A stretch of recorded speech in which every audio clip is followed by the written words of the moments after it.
La croyance religieuse et celle culturelle évoluent dans un parallélisme complexe sur le continent africain. La vie des couples a suffisamment d'expérience pour illustrer la dite complexité entre ces croyances. En République démocratique du Congo, lorsqu'un partenaire dans un couple décède, le partenaire restant est inéluctablement obligé de passer à un rituel dit des purifications pour le libérer de l'ombre de celui qui est parti dans l'au-delà. Anthropologues et croyants chrétiens s'y opposent farouchement. L'anthropologue Mujinga Mukeya, donnant le sens de ces rituels de purification, pense que la culture est indissociable de la religion.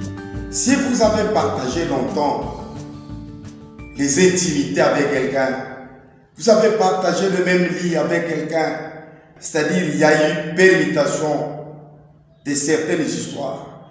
Alors dès que vous vous séparez, que ce soit l'homme, que ce soit la femme, il a toujours tendance à suivre celui qui était son mari. L'homme a trois parties. Il y a la partie physique, il y a la partie spirituelle ou invisible, et cette partie est composée de l'âme et de l'esprit. Mais les gens aujourd'hui, ils préfèrent surtout suivre la partie corporelle. Mais moi, je vous parle de la partie âme et esprit. Parce qu'on a été des pasteurs, vous allez trouver chez les mamans qui pendano, vous allez trouver chez les mamans pasteurs, on va vous dire quand il y a deuil, oh, mais c'est une suite, une succession de la tradition. Les conséquences sont désastreuses. Parce qu'il y a une jeune fille qui vendait des licandas, mais parce qu'il s'est prostitué avec un papa qui avait perdu sa femme. Mais et cette jeune femme est décédée.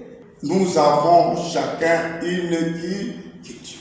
Ce n'est pas parce que vous êtes chrétien que vous n'êtes plus Mourouba Kassai, que vous n'êtes plus Mourouba du Katanga, que vous n'êtes plus Moussanga, que vous n'êtes plus Moubemba. Le prophète Michel Koulou, abordant la question sous un angle religieux du christianisme, apporte la notion de la préséance.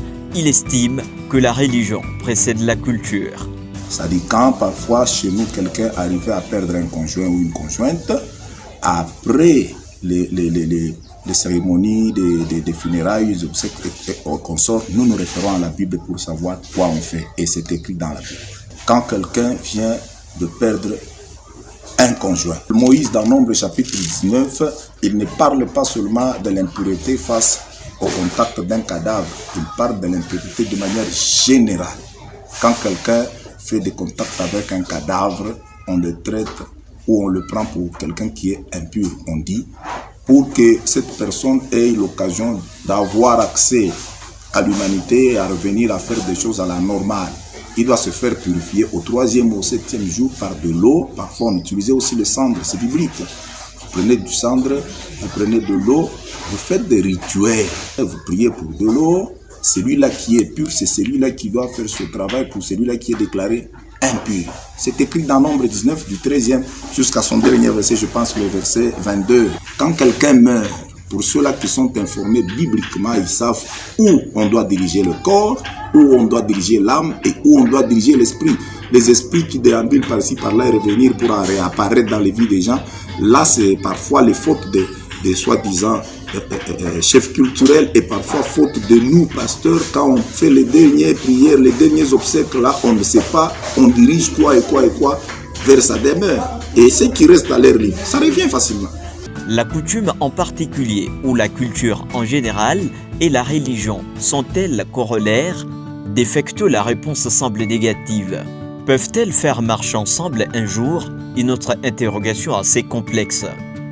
Chacun pourrait alors considérer sa croyance si et seulement si celle-ci le mène vers l'idéal.